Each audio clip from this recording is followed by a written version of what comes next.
Let us tell you about an incredible superhero group. One that includes a powerful Kryptonian living on Earth, a speedster with amazing powers, and a hero who emerges from darkness of Gotham City and dresses like a bat. While these attributes may describe the Justice League, we're actually talking about television's Arrowverse. Since 2012, the Arrowverse has slowly grown and expanded, featuring a great lineup of DC characters that could easily go toe-to-toe with any other cinematic universe. But how did the Arrowverse grow and become so successful? Well, we'll break everything down for you, and what the future holds for all our favorite television heroes. Before we begin, flash right over to the subscribe button to get all over the latest Screen Rant videos and content.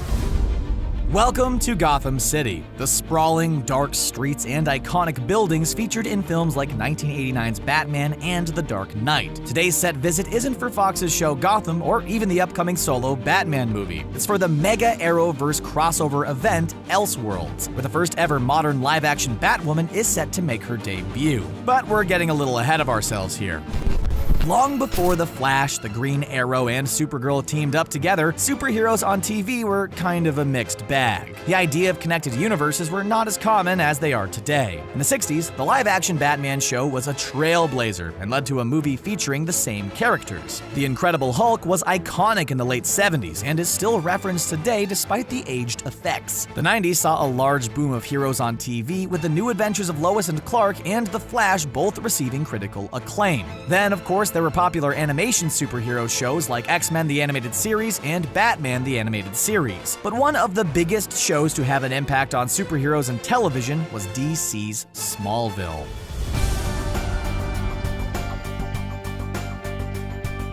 Premiering in 2001 and airing for 10 seasons, the CW had a hit and huge fan base with the teenage story of Clark Kent in Smallville. Even without wearing his trademark tights or cape, Superman really took off for the network.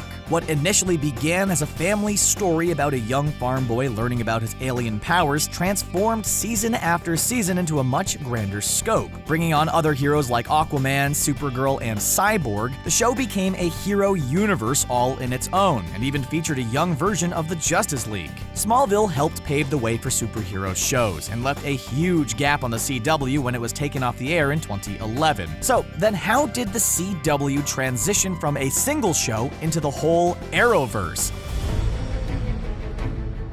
Well, it actually all began with another green hero, the Green Lantern. And yes, we're talking about the critically panned Ryan Reynolds film even the actor himself has made fun of. Before the 2011 release of the Green Lantern, the film went on a 10-year journey of development hell before landing into the lap of writer Greg Berlanti and his producing partner Mark Guggenheim. Even though Berlanti wrote and produced the disappointing movie, they still had faith in the producer with other superheroes, this time on television. The CW needed a hero to replace Smallville's Clark Kent, and they decided to go with the Green Arrow. The premise should have been simple. Smallville already had its own Green Arrow in the form of actor Justin Hartley. Instead of spinning off of Smallville, their version of Arrow was dumped, and the network decided to start fresh. Don't feel too bad for Hartley though. We're pretty sure he's happy over there on This Is Us. Anyway, the CW needed someone new to fill the Green Arrow mantle, and actor Stephen Amell was chosen for the part. Amell had small parts on shows like Hung, 90210, and Private Practice before landing the big lead role in Arrow. Following in the footsteps of Christopher Nolan's Dark Knight trilogy, Arrow featured a much darker and grittier tone than ever seen on Smallville or in mainstream superhero television. No cheesy costumes, no cheesy lines, and a very grounded plot and world. Other than some fun Arrow technology, the early episodes of the show actually featured no superpowers, just humans doing super things. Of course, this concept would definitely change in the future. For the first season and a half, Arrow was pretty much on its own, and it was a big success. The series premiere of the show was the CW's highest-rated show in 3 years, and the rating success expanded into other countries as well. Meanwhile, on the big screen, a couple of cinematic universes have begun developing and showcasing expanding stories along with a wide range of crossover characters. Yep, we're talking about the MCU and DCEU. By 2012, the MCU was pretty well formed, with the first Avengers movie seeing release in April of that year. And in 2013, Man of Steel rebooted the cinematic Superman universe while looking to expand to other heroes like Batman and Wonder Woman. As the trend of shared universes in movies slowly started to expand, the CW had some plans of their own. So, what was next for Arrow?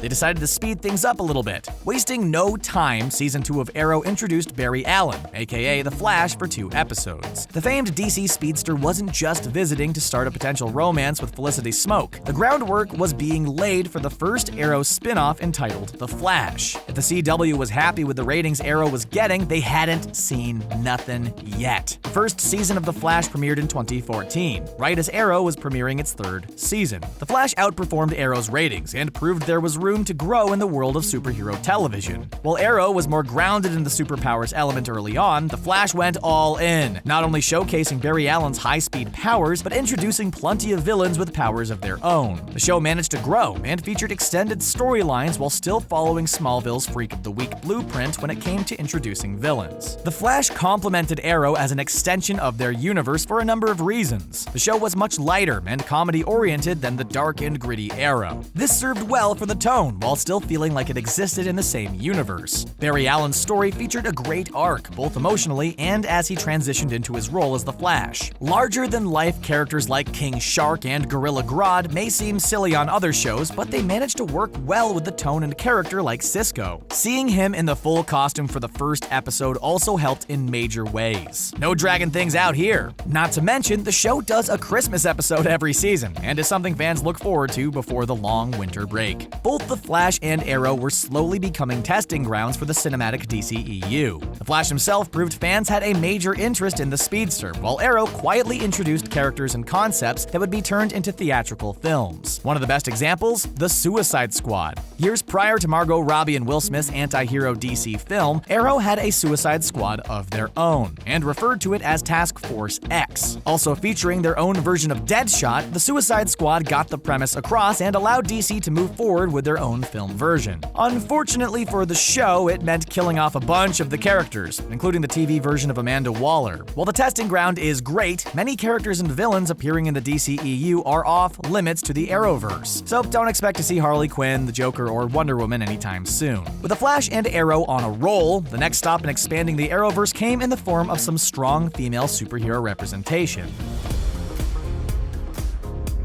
Over on the web-based CW Seed, the animated series Vixen followed a female hero who could transform herself into animals. Expanding the Arrowverse into animated territory was a great way to connect with fans, and probably helped with a special effects budget. But Vixen wouldn't be the only female hero getting her own show in the Arrowverse. In the fall of 2015, CBS Network premiered the series Supergirl. Following the adventures of Superman's cousin Kara, the series had a much larger viewing audience on CBS, as nearly 13 million viewers watched just the season premiere alone. The real question remained if Supergirl was truly a part of the Arrowverse. Well, those questions were quickly answered with the Season 1 episode entitled World's Finest. Revealing the events of Supergirl take place on an alternate Earth as part of the multiverse, the Flash travels through a dimensional breach and visits Supergirl as the two become fast friends. This was just the beginning for crossovers in the shows, though, starting a trend that would lead into some major events in the future. The significance of Supergirl, and extended out to Vixen, was huge for the Arrowverse and for female heroes in general. While the MCU had female heroes like Black Widow and the Scarlet Witch, it has taken them 10 years to feature a female hero in the title of a movie, and in this case, the Wasp still shares the title with Ant-Man. 2019 will mark the first female solo film for a female hero in the MCU, something the Arrowverse wasn't shy of doing years earlier. Supergirl was also 2 years ahead of Wonder Woman, and showcased how well a female hero could lead a franchise. Despite airing on CBS for the first season, Supergirl made her flight into the CW for Season 2, and has nested there with other Arrowverse shows very nicely. With 23 episodes per season, Arrow, The Flash, and Supergirl all had a little room to play around with the characters, have them grow, and introduce new heroes. On Arrow, both Sarah Lance's Black Canary and Ray Palmer's The Atom had long character arcs, while on The Flash we saw the transformation of Leonard Snart's Captain Cold go from an evil villain to a reluctant hero. Without the need to kill them all off, Greg Berlanti and Mark Guggenheim once again decided to expand the Arrowverse with the Legends of Tomorrow.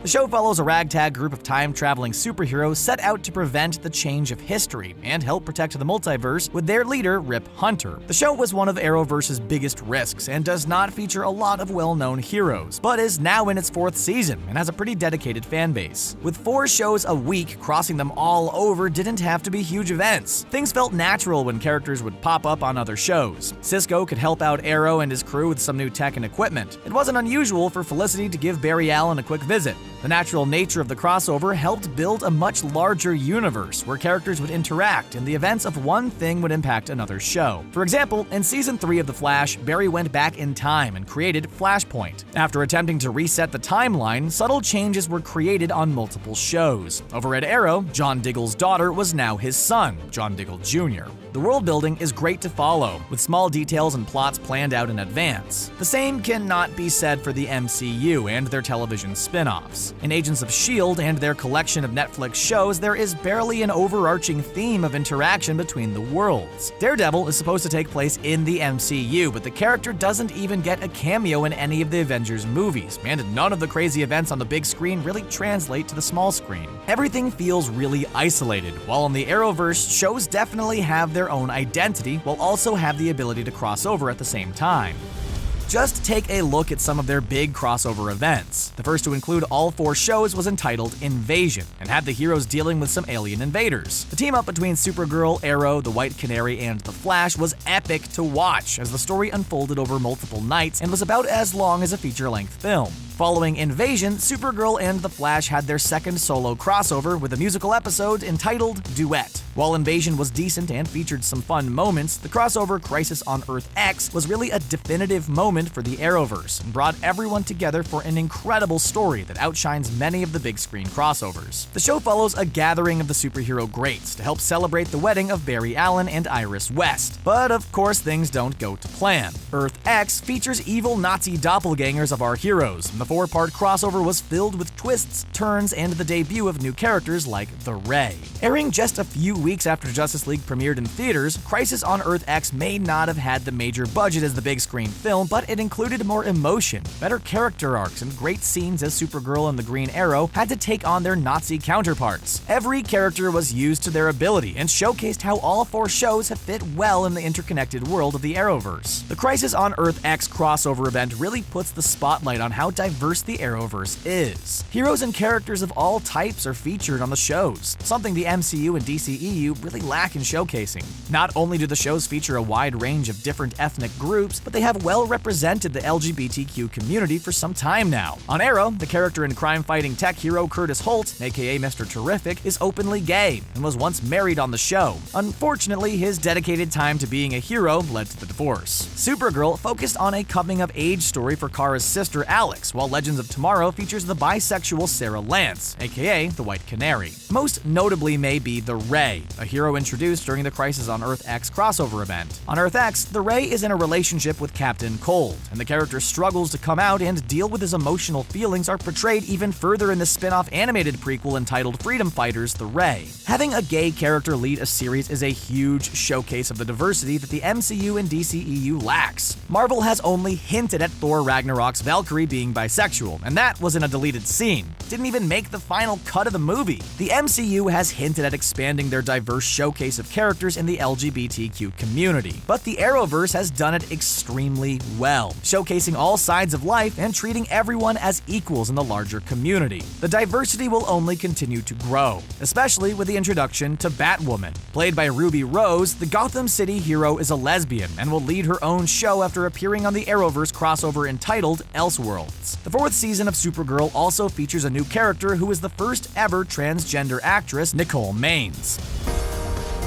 The show has gone leaps and bounds ahead of the big screen counterparts. A large part of the diversity in both race and sexual orientation can be attributed to creator and producer Greg Berlanti. Not only does he help create these characters, but he also cast actors from the LGBTQ community to play various roles. Over the years, openly gay actors like Russell Tovey, Wentworth Miller, John Barrowman, Victor Garber, Colton Hayes, and Ruby Rose were all cast in a variety of roles for the various series. The characters portrayed on the show are well-rounded grounded, avoid typical stereotypes, and show a major representation that other superhero films and television in general has failed to showcase. Not only does Berlanti help run the vast majority of Arrowverse shows, but he even directed the coming-out teen comedy Love, Simon, which was released in the summer of 2018. Berlanti is a major advocate for the LGBTQ community, and he shows it through his creative work. And just when you thought the Arrowverse couldn't get more diverse, 2018 saw the premiere of Black Lightning. The show features an African-American family of heroes and has set a course of its own within the connected realm of hero shows. There were small references to Supergirl and Vixen, but the series takes place on a different Earth than the Flash and Arrow, setting itself apart for the time being. Chances are we will see Black Lightning cross paths with other heroes in some sort of epic crossover event in the future. As each show continues on, the roster of television superheroes only expands. The Flash recently introduced the character of Ralph Dibny, a private investigator who transforms into the Elongated Man. After NBC canceled the supernatural hero show Constantine, Arrow brought on the same character and actor for multiple episodes before officially adding Constantine to the Legends of Tomorrow lineup, along with giving him his own animated series. We've talked plenty about the heroes, but what about the villains of the Arrowverse? Other connected universes like the MCU, DCEU, and the newly dubbed Sony's universe of Marvel characters have had their fair share of villains, but nothing quite like the villains featured in the Arrowverse. We have to give credit to some of the MCU's great characters like Thanos and Killmonger, but those are too far and between the consistency the DCEU. Creating a unique and interesting villain is a tough concept, but the Arrowverse has done it time and time again. Don't worry, we're just going to ignore the silly extended Damien Dark story from Arrow Season 4. We all know how bad that one turned out, but thankfully Arrow has plenty of other great villains to make up for it. One of the best? Deathstroke. Arrow masterfully told the flashback story of Oliver Queen being mentored by Slade Wilson before circumstances led the two to turn on each other before meeting up in present times. Airing in Season 2, it was nearly impossible to top the dramatic story arc, as Slade's journey with Oliver featured a lot of compelling drama and some truly shocking moments, including the death of Oliver's mom at the hands of Slade. Then there's The Flash, featuring a collection of speedy villains including Reverse Flash, Zoom, and Savitar. The super speed battles may have gotten repetitive, but the stories did not, as each villain directly connected to Barry Allen's emotional core and had a lot of intriguing mystery built up through each season. Things became even more interesting in Season 4, when the Thinker was brought on. The character was able to take powers from others and even framed Barry Allen for his own murder. The psychological games went above and beyond the typical physical battles and really had Barry pushed to his limits. Supergirl has featured classic villains from the Luthor family, along with the Season 3 story arc following the world killer villain Rain. If there is one big stumble among the villains in the Arrowverse, it would fall to the Legends of Tomorrow Season 1 Big Bad Vandal Savage. The show was kind of getting their act together in the first season, and Savage failed to live up to expectations. Thankfully, Legends have been able to bounce back and feature more dynamic villains for the time-traveling crew to take on. The extended format of television certainly helps these villains more than the big screen. In a 2-hour movie, there's only so much time for a villain to grow. With nearly 22 hours of television each season, the big bads get time to showcase who they really are, where they came from, and their motivation for attacking our favorite heroes. The shows also have some room to play around with lesser-known villains. While Reverse Flash and Ra's al Ghul were familiar to audiences, the showrunners got the chance to play around with lesser-known villains without having to live up to the big screen expectations of villains like the Joker, Lex Luthor, or Thanos. Like many connected universes, the Arrowverse has also expanded beyond just their television shows. The CW uses their CW Seed platform to release digital shorts, and there have been multiple novels based off The Flash and Arrow. Every year, the Arrowverse seems to take over Comic-Con with panels, exclusive footage, and previews of upcoming seasons. Along with meeting the actors, fans are lining up to purchase action figures, Funko Pop toys, and all types of collectibles based off the series. So, what's next for the Arrowverse? Well, the namesake show Arrow has just entered its 7th season, and time will tell how long the series will go on. The best part of Arrow eventually ending is the opportunity to have characters move on to other shows or still exist in the universe through various appearances. We've seen Laurel Lance or her Earth 2 counterpart appear on both The Flash and Arrow multiple times, so it would be no surprise to see others making the transition. Even if a show does come to an end, the Arrowverse shows no sign of stopping. Fans are looking forward to the highly anticipated Batwoman series, likely premiering sometime in 2019. With Fox Network's Gotham going off the air and Ben Affleck's role as Batman up in the air, Batwoman is the ideal hero to fill the spot, and could draw even more fans into the world of the Arrowverse. A number of characters on the show currently could even be a part of their own spin-offs. Ralph Bigby's private investigator skills could lead to a humorous detective show, where he uses his stretch powers to help solve crimes and stop them from happening. The Atom could leave the Legends of Tomorrow and have his own show at any point. Ray Palmer's mix between Ant-Man and Iron Man is one of the big highlights of Legends, and the Atom deserves more of a spotlight.